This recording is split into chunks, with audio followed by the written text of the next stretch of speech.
Have you ever thrown a stone in the water and watched the ripples spread out? It's mesmerizing, isn't it? The first time I saw a ripple effect was as a child, growing up in Brazil. Together with my 2 brothers and sister, we would spend hours playing along the waterfront. Now picture this. It's a beautiful sunset, the water as smooth as glass, and me, a little kid, searching for stones. Practicing that arm movement, aiming for the perfect angle, and when everything lines up, you'll see the skipping movement. 3, 4, maybe 5 times. So satisfying. But also the frustration, because let's be real. This would happen maybe 3 or 4 times. And I would throw 30, 40 stones into the water. As I grew older, I reflected on the ripple effect I wanted to have in life. I love to inspire people to get the best out of themselves, so they create a positive impact on the ones around them. When I finished my study in Amsterdam, I moved to Barcelona at 24 to start up a company there. And I had absolutely no clue how to do that. So I spoke with a lot of people.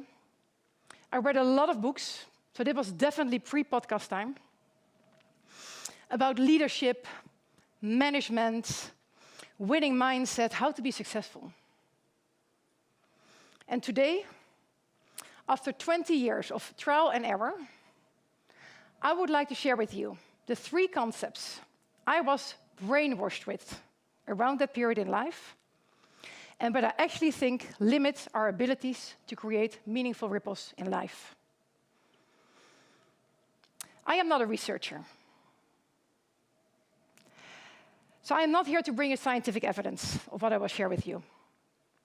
But based on my own mistake and life experiences, and observing so many people around me, I think concepts like time management, work-life balance, and the career ladder are concepts that limit our thinking and limit our ability to make a difference. So I will share with you why I disagree with those 3 concepts and the changes I applied in my own life. So when I started the company in Barcelona, everybody used to tell me, time is the most precious thing that you have. So I became a time management machine. I saw it as a sport, to put as many things as I could in my day. I always liked to reference myself in that stage that I was an amazing multitasker, that I was so good at optimizing every single minute that I had. And when people ask me, how are you doing? My typical response would be, busy. But have you ever noticed how certain days you have done a lot and you still feel so energized to keep going? And then there are other days where you have done very little and you're just exhausted. You still have the same amount of time left in your day, but the quality of the time is very different. And then it hit me. It's not about managing your time. It's about learning how to manage your energy. Time without energy is absolutely useless. Energy is the driving force behind our actions, our creativity, our ability to connect, to create ripple effects in life. And the more I reflected on this, I realized that often I felt tired, not because I was doing too much, but actually because I was doing too little of those things that truly energize me.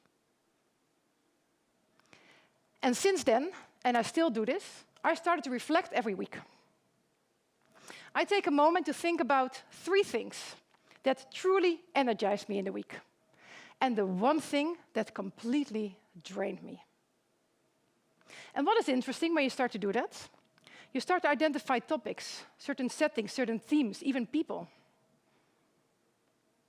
And you can start to think differently about the time and the energy and how you want to spend that. And from that moment on, I started to think, how can I organize my days then differently? By knowing what really drained me And the first thing I identified is that multitasking was my biggest energy drainer. And I thought it was my superpower. So I stopped the multitasking, and I started to organize my life differently to make sure I could really maximize my energy in a differentiated way. Now, you can't get rid of all the energy drainers in your life. That would be too easy. There will always be some left, but you can organize your days very differently. For every energy drainer that you will have in your day, make sure you have at least 2 energizers that offset it. Don't put them all on the same day, spread them out in your week. And by doing that, I started to feel very different. I got control over my energy. I became less tired, more energized, and much more connected to myself. Plan your energy like you plan your money. Energy is your true gold in life. Prioritize self-care, set boundaries, limit those energy drainers, and be mindful of how you spend that energy. Now, as I got the hang of energy management, I entered a new stage in life. I became a mother, a working parent. By that time, I also had joined Nespresso, and the first question I would always get was, how is your work-life balance? And from the moment I heard about that concept, I thought, wow, this is such a weird concept. Because why are work and life 2 different things? When I'm working, am I not living my life? Are work and life somehow then in conflict with each other? Are they opposite each other? I always felt that one was winning at the expense of the other losing, with the way they were explained to me and the way they were visualized. And every time I thought that notion of work-life balance, it made me think about a seesaw. Now, I go very often to the playground with my kids. I think that's important to add. And when we come there, we all excitedly run towards the seesaw. But seesaws never end well. They're crazy difficult to get on. It's just a matter of time until the first will tumble off. It will end in tears. And the stupid thing is that we try it over and over again. So from my perspective, the whole idea of work-life balance, it doesn't exist. I think it's a myth, it's a unicorn. People talk about it, everybody references, but nobody has actually seen it. So that was for me the second myth in life that I thought, we have to get rid of this. And I'm very sorry, but today I think it's time to kill that fairy tale. And work-life balance truly does not exist. And I would really encourage us all to stop aspiring to this unrealistic view of finding balance. And why is that? In 2017, I hit my lowest point. I had 3 kids under the age of 5. At that time, I was working and living in Switzerland. I had a global job, traveling, working in different time zones. And as human beings, and that is the only scientific part that is in the presentation, we have the tendency to focus on those things that do not go right, that do not go well, instead of focusing on those things that actually are going well and that give us energy and excitement. So I got this never-ending feeling of guilt, that it was never good enough. And I wasn't able to truly enjoy the positives that were also happening in my life. And that is why I made the decision to rest in peace that whole idea of work-life balance, let go of that Zen, unrealistic picture of how we should have always everything in sync. And to keep my own sanity, I had to change my perspective. And I did find something better. Work and life are not conflicting. I have one life, of which work is fully part, and so are so many other things. And these things, they complement each other. They strengthen each other. They need each other. And in that life, yes, I make choices, and choices have consequences. And that is where I came across the notion of life harmony. And life harmony, for me, acknowledges that our journey is not always smooth. That life is messy. It's unpredictable. It's beautiful, it's crazy, it has highs, it has lows. And actually, it's everything but a straight, balanced line. And it's okay to have days and even longer periods where things are not going well. Go back to your list. Look at your energy drainers. Focus on your energizers and reset again. And I do think when you strive for work-life balance, there are certain things in life that you may not be doing. I see young adults around me struggling with the question around parenthood, because how to do it all. I see young professionals being able to go for fantastic promotions and not sure if they should take that step, because they don't know how to create that balanced view of their life. You will drop a few balls along the way, and that's okay. And can we please make that the new normal, instead of showing as if everything is always perfect and in balance, because I don't think that that is what life is about. And that brings me to the third concept, myth, I was often exposed to. As I progressed my career in Espresso, people would often comment to me, wow, you're really climbing that career ladder. And just the thought about a career ladder and how it already visually shows you one direction, one perspective, is something I don't think allows us to fully deploy and develop ourselves. I have seen people grow in their career, but I've particularly seen people getting stuck in their career because they had only one view. The only way is up. And I think if you do that, you limit yourself in life by default. Your career options, the ripple effect you could have and you could create for yourself. Positions available over time will become less. What if someone is stuck in a position above you? What do you do then?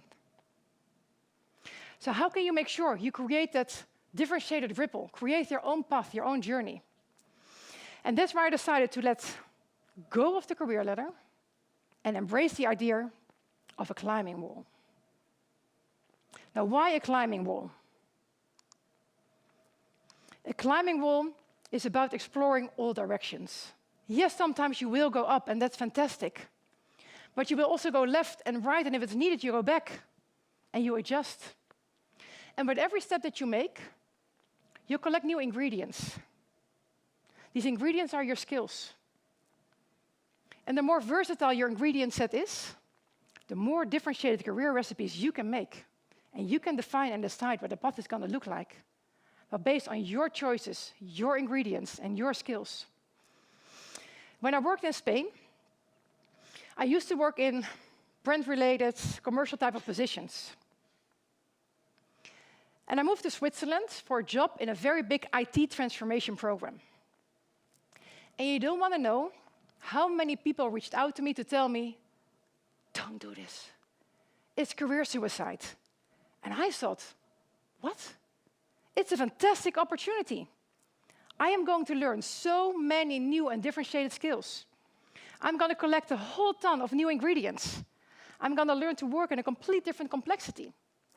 And actually, by making that step and going for a very different direction, which has nothing to do with the career ladder I was supposed to be on, I was able to take a much larger side job in the US, leading a big commercial organization, because it helped me to deploy my skill set differently again. And that, I think, is really what makes it interesting, how you continuously embrace the perspective in your career and in life to make sure you become more versatile in the way you approach your career and your own development. So to wrap it up, I think that creating your own ripple effect in life is to learn how you transform your life in the direction you want. By enjoying your career as a climbing wall, find along the way your own life and make sure you enjoy life with its craziness under the notion of life harmony. And remember, it's not a straight line. It's a messy journey. And next time, when you will walk around the waterfront and you will see somebody throwing big, ugly, crazy rocks into the water, you can be sure it's me. Because I'm no longer trying to create the perfect ripple, but I am so enjoying the imperfect ripples that I believe will bring us further in life. Thank you.